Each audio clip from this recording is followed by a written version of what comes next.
Bienvenue à tous dans les vidéos du chapitre 17 du programme Crystal Clear Electronics 2. Dans ce chapitre, vous découvrirez les bases théoriques des moteurs électriques. Vous apprendrez les différents types de moteurs. Puis nous parlerons plus en détail de leurs commandes. Dans la quatrième vidéo, nous construirons un circuit simple avec un moteur à courant continu, donc nous aurons besoin de générer du PWM avec un microcontrôleur et d'un circuit en pont en H. Mais nous n'allons pas nous arrêter là. Nous mesurerons la vitesse du moteur à l'aide d'un encodeur rotatif à effet Hall, ajoutant ainsi une touche d'excitation à notre parcours d'apprentissage. Le présentateur du chapitre d'aujourd'hui est Zabol Zvereb, qui travaille actuellement comme maître de conférence adjoint à l'Université de technologie de Budapest. Bienvenue à tous. Dans les vidéos, je serai assisté par Rebecca Dulk, étudiante en ingénierie automobile à l'Université Széchenyi, qui fait également partie de l'équipe de développement moteur de l'université, appelée S-Zengen. Vous pouvez voir ici différents appareils que nous allons présenter dans les prochaines vidéos. Mais en avant-première, voici le moteur asynchrone du Note de cuisine. Ceci est le moteur d'un drone. Et ici, sur la table, il y a aussi toutes sortes de dispositifs de commutation comme des ponts MOSFET et des ponts IGBT. Eh bien, vous pouvez probablement deviner à leur taille qu'il s'agit d'appareils à haute tension et à fort courant. La raison à cela, eh bien, c'est que nous n'allons pas traiter de convertisseurs connectés au secteur, mais en même temps, je suis ingénieur en électronique de puissance, donc j'ai ce genre de composants dans mon tiroir. Si vous vous intéressez aux moteurs électriques, restez à l'écoute pour les vidéos du chapitre 17. Et maintenant, asseyons-nous à la table et voyons comment fonctionnent ces dispositifs.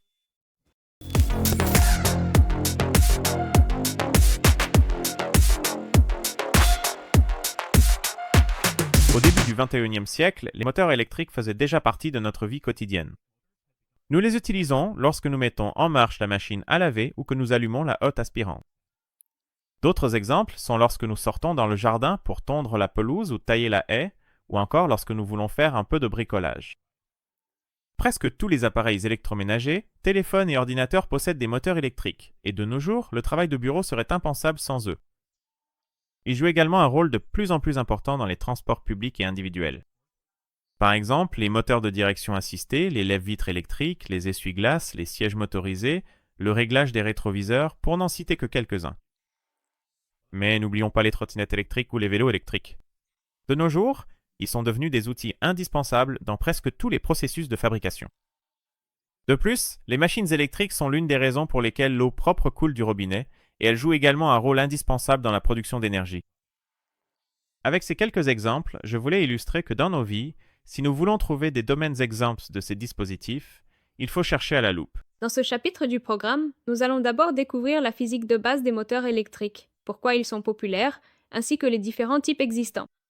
Ensuite, nous nous pencherons sur le contrôle de ces moteurs et enfin, nous donnerons vie aux moteurs électriques du kit de développement à travers une expérience. Les années 1800 furent celles de l'électricité en physique.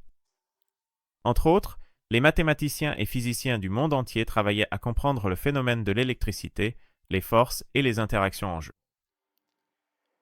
En 1820, Hans Christian Ørsted découvrit qu'un champ magnétique interagit avec un conducteur parcouru par un courant. Un an plus tard, Michael Faraday démontra par une expérience que le champ électromagnétique circulaire est généré autour d'un conducteur parcouru par un courant.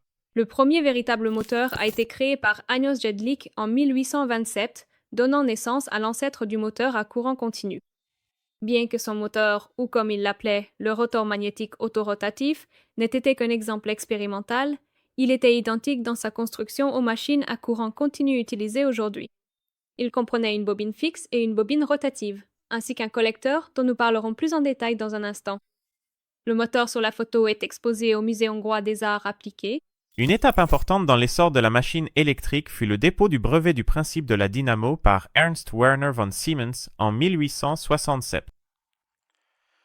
Bien que le brevet ait été délivré à Siemens, le principe de la dynamo, également connu sous le nom de principe d'auto-excitation, avait aussi été reconnu par Ányos Jedlik à la fin des années 1850. Nous expliquerons ce principe plus tard afin de faciliter la compréhension. Comme le montrent ses premières expériences, le mouvement rotatif dans les moteurs électriques nécessite l'interaction de champs magnétiques. Pour tous les types de moteurs, la rotation peut être ramenée à un champ magnétique tournant, qui est en fait un champ magnétique variable créé par un aimant tournant, permanent ou électroaimant. Pour mieux comprendre le fonctionnement des moteurs, nous devons plonger dans les mystères des champs électromagnétiques. Il est important d'énoncer un fait qui peut être facilement vérifié par des expériences et des observations naturelles. Un champ magnétique constant et invariable n'interagit pas avec un champ électrique constant et invariable.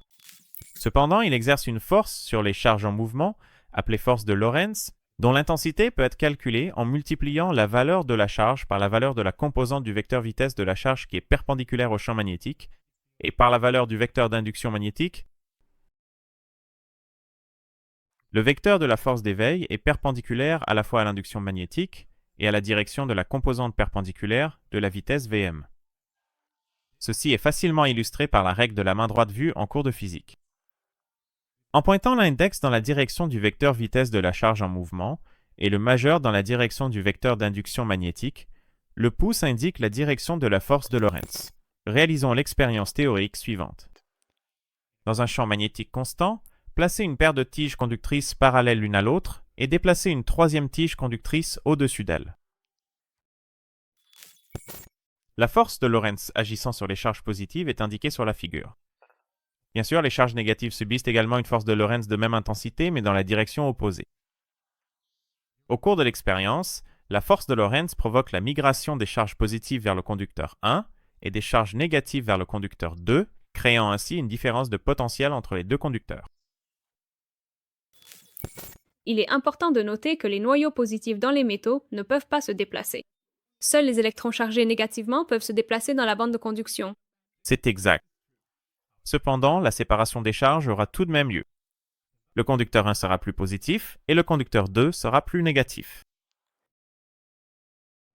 La séparation des charges dans un conducteur se déplaçant dans un champ magnétique en raison de la force de Lorentz est appelée induction motrice. La tension induite par ce phénomène peut être calculée en multipliant la distance entre les deux conducteurs parallèles, la composante du vecteur vitesse du mouvement perpendiculaire au champ magnétique, et la valeur de l'induction magnétique. Ce phénomène fonctionne également en sens inverse, c'est-à-dire que si une tension est appliquée aux conducteurs 1 et 2 et que la tige conductrice est placée dessus, la tige se déplacera. La tension provoquera un courant à travers la tige, qui n'est rien d'autre qu'un flux d'électrons, et les charges en mouvement interagiront avec le champ magnétique. Nous pouvons déterminer la direction de la force de Lorentz ainsi engendrée grâce à la règle de la main droite.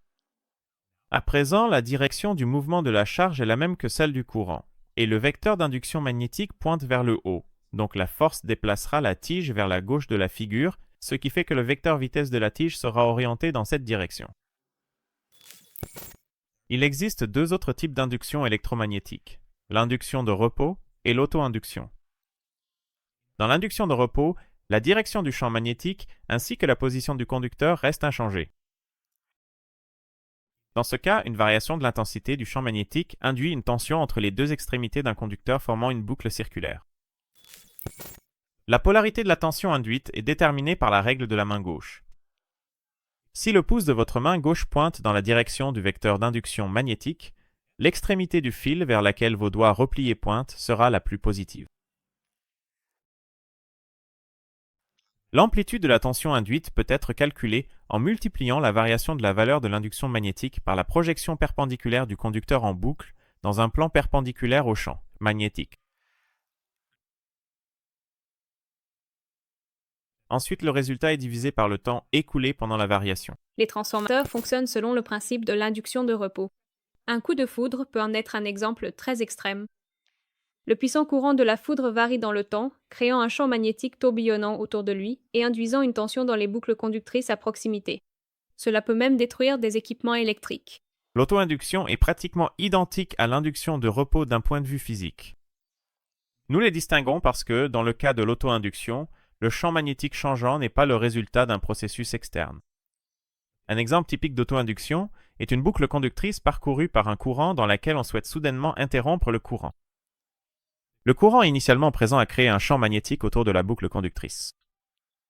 Lorsque le courant est interrompu, la diminution du courant entraîne une diminution de l'induction magnétique, ce qui induit une tension comme décrit dans le phénomène d'induction de repos. Dans de nombreux cas, ce phénomène provoque une surtension désagréable, par exemple lorsqu'on essaie d'éteindre la bobine d'un relais avec un semi-conducteur. Comme vous l'avez peut être appris dans le programme Crystal Clear Electronics, il est judicieux de connecter la diode en parallèle avec la bobine afin que la tension d'auto-induction générée lors de la coupure du relais soit limitée à la tension directe de la diode. Le principe de la dynamo, également appelé principe d'auto-excitation, exploite ces phénomènes physiques. Vous avez être remarqué que les corps en fer se magnétisent eux-mêmes dans un champ magnétique. Dès que le champ magnétique externe est supprimé, le magnétisme du corps en fer ne disparaît pas. Il ne fait que s'affaiblir considérablement. C'est ce qu'on appelle le magnétisme rémanent ou résiduel. Imaginez enrouler une bobine autour d'un tel noyau en fer. Dans le champ magnétique faible, déplacer un conducteur perpendiculairement aux lignes de champ induit une tension entre ses extrémités. Si cette tension est appliquée à la bobine, un courant la traversera. Le courant fait en sorte que la bobine crée un champ magnétique, qui s'ajoute ou affaiblit le champ rémanent du noyau en fer. Cela dépend de la polarité de la tension appliquée à la bobine. Supposons que nous l'ayons connectée avec une polarité qui fait que le courant traversant la bobine renforce le champ magnétique rémanent du noyau en fer. Une boucle de rétroaction positive est alors créée, car plus le courant qui circule est élevé, plus le champ magnétique est fort, et plus le champ magnétique est fort, plus la tension induite dans le conducteur est élevée, donc plus le courant est important. Cela signifie qu'il sera de plus en plus difficile de déplacer le conducteur dans le champ magnétique et que l'intensité du champ magnétique peut être augmentée jusqu'à ce que le noyau en fer soit saturé. Cela nous amène à la fin de l'aperçu théorique. Dans la vidéo suivante, nous examinerons les différents types de machines électriques et nous vous montrerons ce qu'il y a à l'intérieur des moteurs posés sur la table. Au revoir. Au revoir.